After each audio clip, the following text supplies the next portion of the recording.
want to talk about those explosive plays because that's really, how you can avoid trying to drive 9, 10, 11 plays in that situation. By my count, you had 3 of 20 plus. They all came in the second half, and 2 of them came very late. When you looked at the film, did you see that they were out there to be made, or was Stanford's focus on taking those away from you, and you need to do something different to generate them? Usually they make you go the long way, and they play deep as the deepest, and they make you take like you saw, the easy hitches, the easy snap routes, and JT was doing a nice job of taking those.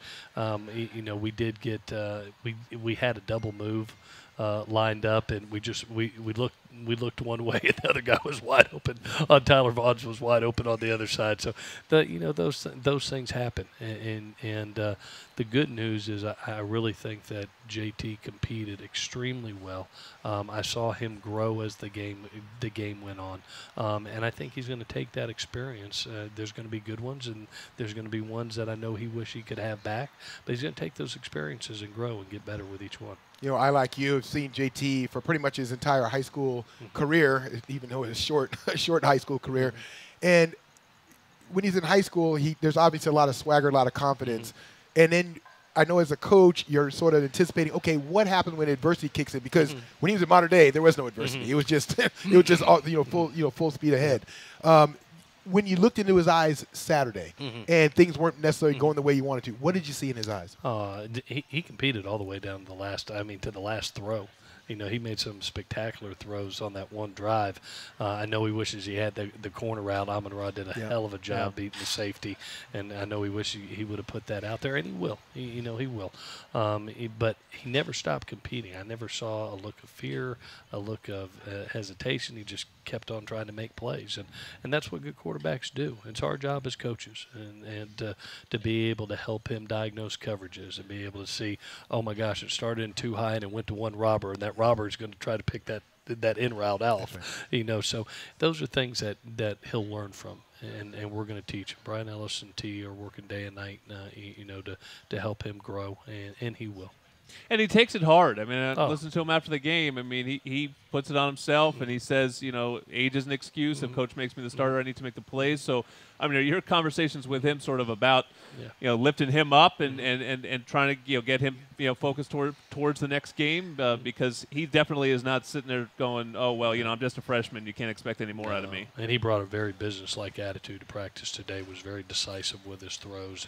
And how's he feeling, by the way? He's feeling great. We got the X-rays.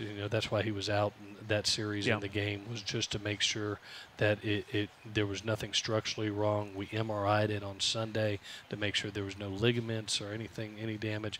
Just a good bruised hand. And I can't tell you, I've had a couple of those. When you bang them off a helmet, it hurts like hell. And it's one of those things that, each day gets a little better. But today I thought he was extremely effective, looked decisive, and the ball was coming out of his hands nice. One thing that definitely went well is the defense played well. I mean, outside of the one drive, of course, Bryce Love gets one explosive play. You sort of chalk that up to Stanford and, him being a Heisman Trophy candidate. That's going to happen. But you have to be pleased with the defense, and at least in week 2, they're living up to the billing because we thought that was going to be the strength this year. Yeah, we talked about early in the season that the defense would carry us. They would be the rock of our team, and they're living up to that fold. And I was so proud of, when we lost Isaiah Polamalu early in that game, and credit him.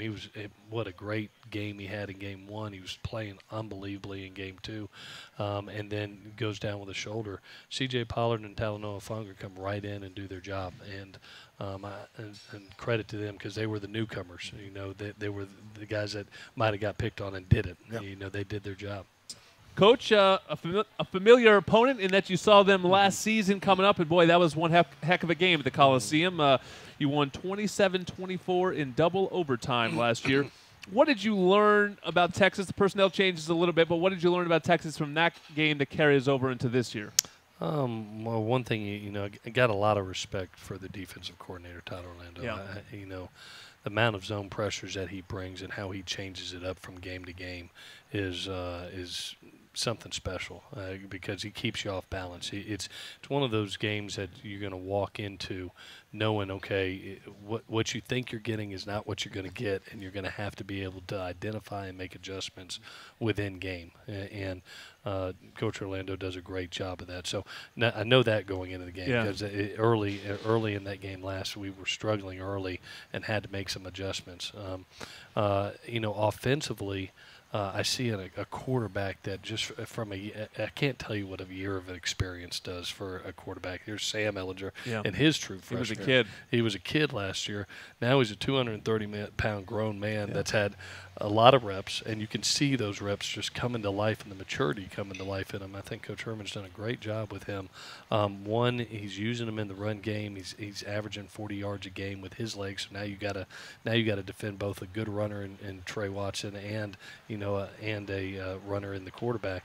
But outside, what they're doing with Colin Johnson and Jordan Humphrey, they're hitting their deep balls, and half of their points right now are because of those explosive deep ball plays setting them up, and they're the reason they won the game at Tulsa. Really, the reason that they stayed in the game with Maryland is the explosives outside, and Sam's done a good job of being deadly accurate on the outside.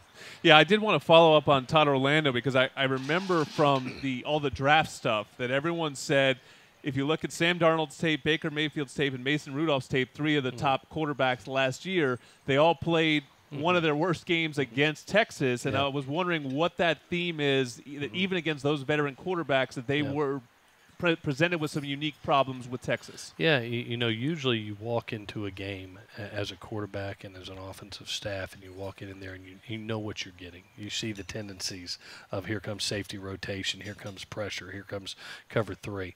Well, you may get that same pressure, but Todd will change up the coverage the next week and void a zone, and you're like, why in the world are they doing that? But it's really to fool the quarterback, and to make him make poor decisions.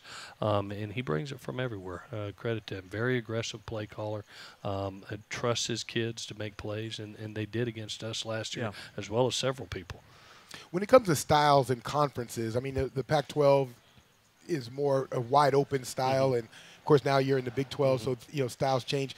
How much does that change, thought process from a coaching standpoint in terms of game planning? I mean, is it one of those things that you have to take into account the style that they play and sort of readjust your thinking maybe? Yeah, if you remember last year, this was a 90-play game for our defense, and our defense played really well up until the fourth quarter, and then we got gassed. We got gassed and got some late scores. They are a no-huddle offense. They can go fast if they want to go fast. It reminds us a lot of our league.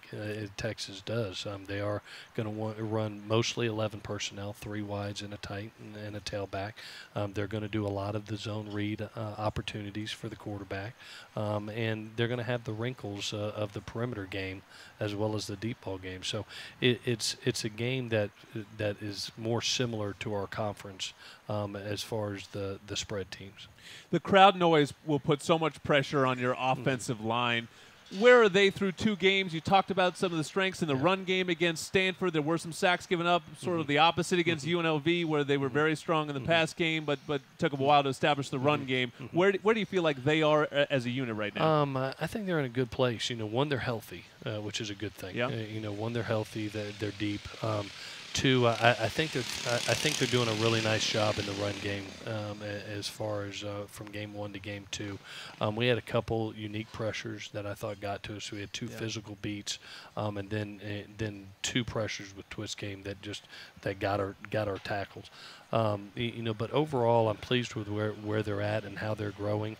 I need that run game to continue, to be honest with you. But they had a great practice today. They looked tied together to me, and they're going to need to be going down to Austin. The one thing you alluded to earlier is last year the Trojan defense got a little bit tired, or the team actually got a little bit tired, but mainly I want to talk about defense. Clancy's rotations were a lot tighter last year. Now a lot of guys are getting opportunities to play. UNLV, a ton of guys played last week. Several guys played. Is he comfortable with that kind of rotation? Because I know that was a topic that fans were looking forward to trying to solve. No, I think that he's done a really nice job. Even in last week's game, if you watched the packages that he rolled in there, you saw so many big people going in. I mean, whether it was Peely or Marlin, even Liam Jennings was in. Christian Rector, he rolled in so many different packages, playing so many big men.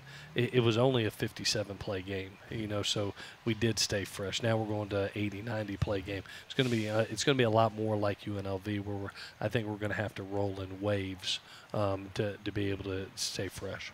It is going to be 100,000 people. It's going to be a primetime game. They are foaming at the mouth, ready to go if you read anything down there. Historically speaking, in your career, what's the antidote to diffusing a crowd and an atmosphere like that? Playing good functional football. It's clean football. It reminds you. I remember walking into Washington a couple of years ago, and the electricity of that crowd. That place was jumping. And it was jumping, and we just did our job, down after down after down after down. I think that's what you have to do. Is you have to be those drives that just take the heart out of the crowd. This is going to be a great game. It's a great game for both fan bases. It's the reason you play the game. When you talk about USC Texas, it gives you the goosebumps right now, just to have that opportunity. So, I have not been in that stadium. I'm looking forward to being down there, being in that atmosphere, and I know our kids are excited about it too. Special teams didn't play much of a role last week, mainly because their kicker was kicking everything in the end zone, and there was a lot of fair catches and things of that nature. How do you get special teams to become more a part of the game for the Trojans? Because I know that you pride, and Coach John Baxter prides himself in that being an advantage for USC. Well, I'm very proud of where they're at right now. If you look in the opening game, what they did when we call it get a pitch to hit. You look at the punt return average in the first game, it was 21.3. You look at an explosive 73-yard kickoff return by Stephen Carr. Where I was proud, we didn't get the pitch to hit, but look at the kickoff coverage team. Kickoff coverage team made them start at the -16 and the -7. To be able to start and to pin them down there. Our punt team pinned them down on the 5. And then inside the 20 on the 2 sting punts. So we made, as far as establishing field position, I thought they did a great job. You just don't get the oohs and ahs of the return because there's just not a pitch to hit. They kept it away from the returners. I thought their punter was maybe one of the most valuable players in that game. We talk about field position was so important, and he really was big both in kickoffs and in punts. Last thing, you're very familiar with Texas and then the storms that come with it. Do you prepare for rain? There's a chance of it. It seems. I look at the forecast and it said every single day there's a chance of thunderstorms. So I think it's just the time of year. It's that time of year where you're going to get some thunder bumpers. It probably will rain, and they're calling 60% chance. And we worked it today, whether it was wet balls with our center quarterback exchange. We worked it in run mesh. We actually dedicated a period with our wideouts and quarterbacks, soaking the balls, taking the gloves off, having to make those body catches. JJ, no gloves. Having to make those body catches, having to keep the light grip on the ball as a quarterback. So we worked all 3 phases. We'll do it again tomorrow and Thursday and Friday. So each day they'll get 20 minutes worth of work, just wet ball material. All right, on to a more important story is Sam Darnold. Let's talk about him last night. I mean, give us your experience of what you saw from him, especially early. I tell you, I got to see the first pass right before we went out to practice, and he tried to throw the wheel on the trick play wheel for a pick 6, and as soon as he's walked off, and I saw that smirk, which I've seen 1,000 times, that smirk of "oh, you got me," but wait till I get back out there. We walked out to practice, and I told the boys, I said, "Boys, know this: when we walk back in here, they're going to be in the lead, and he'll be on fire. Don't worry." That's right. And we did, and we walked back in, had family dinner with our team, and got to watch the rest of it, and it was just Sam being Sam. So proud of him, what he's accomplishing. Just a great kid, and really a great model of what a Trojan is. A heck of a debut. He's the toast of New York right now. Oh, gosh. Well, we got a big one on Saturday, folks. Kickoff at 5 p.m. Pacific. Pregame starts at 3 p.m. on ESPN LA 710 with me, JJ, and Sean. And the coach will lead his team into battle in Austin, Texas. So it should be a fun one to watch.